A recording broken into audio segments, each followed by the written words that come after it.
We see the Irish crop up some stuff, but let's talk about the things that we see in the West in general before we start getting specific to the Irish. The Irish gets weird.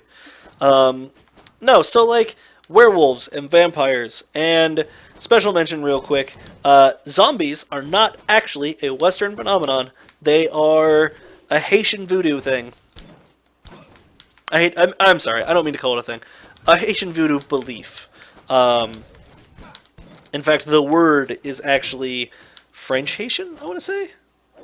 It comes from French Haitian roots, but not actually Gothic horror. Just a thing we keep around. Those of you who know me a little bit will know that I'll probably go ahead and plug Magic the Gathering here. They did an entire Gothic horror set and wrongly put zombies in it. But I digress. So yeah, these are the things we know about in the West. The idea of King Arthur and his knights, Robin Hood and his merry men, bands of people grouping together so that they can fight off the horrors of basically big government. For the most part. A little bit different for Arthur because he at least becomes big government and tries to take care of things. But whatever. Fuck. We've got, let's see, Arthur, Knights of the Round Table, Faust. We've got these stories that, not so much the natural world at this point. The supernatural world is now out to get us in the West, which is interesting, honestly.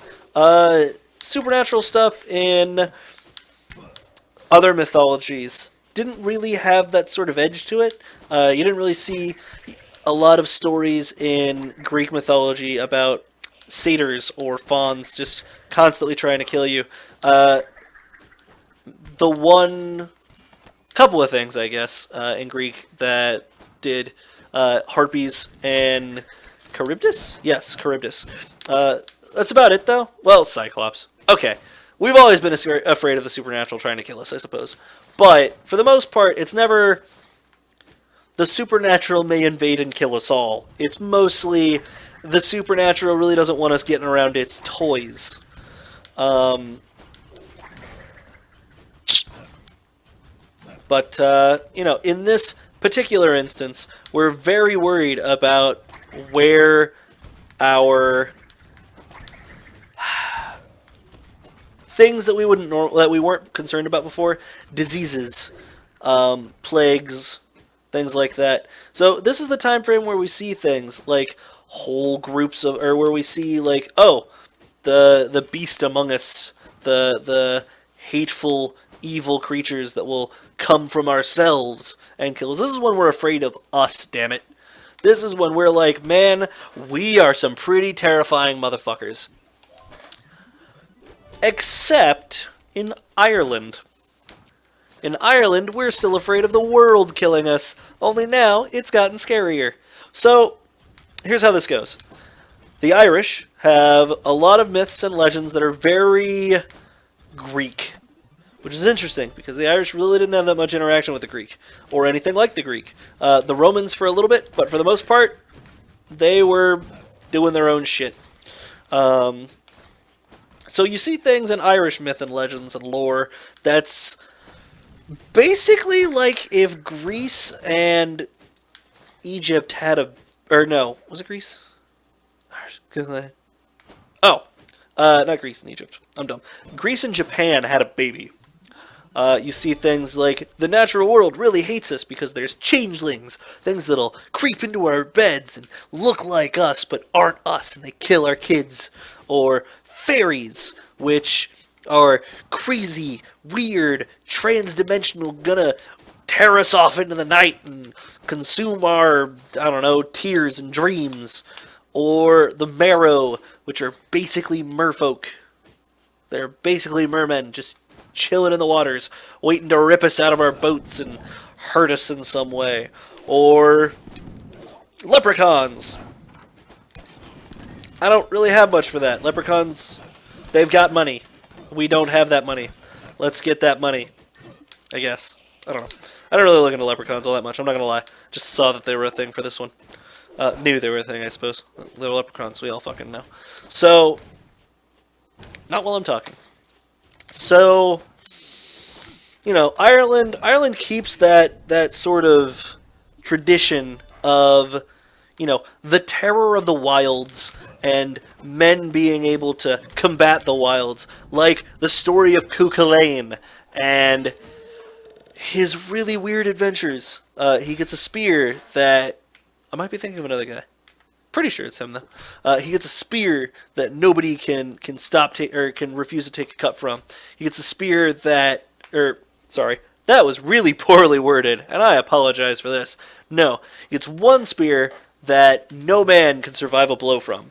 He gets another spear that no armor can stop, and he's got like a mole that charms people, mostly women.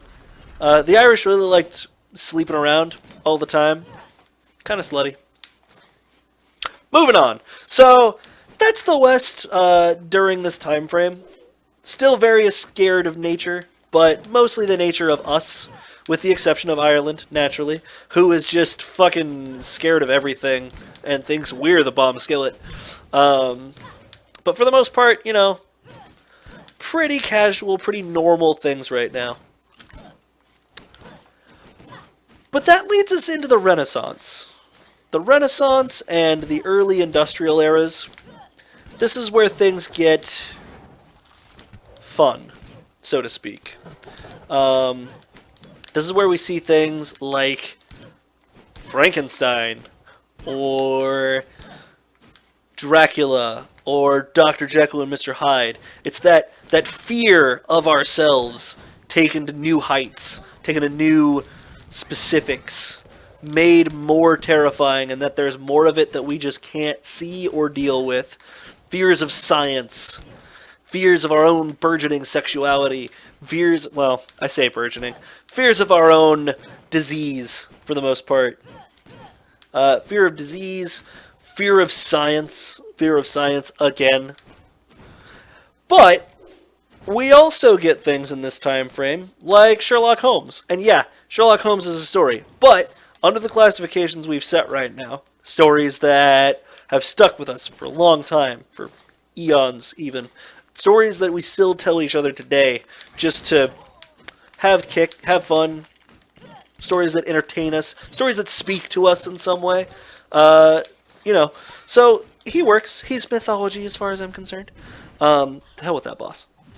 But yeah, so our heroes are now men of genius, but not men of science, just men of genius, men of deductive reasoning, men who can see the world for what it really is.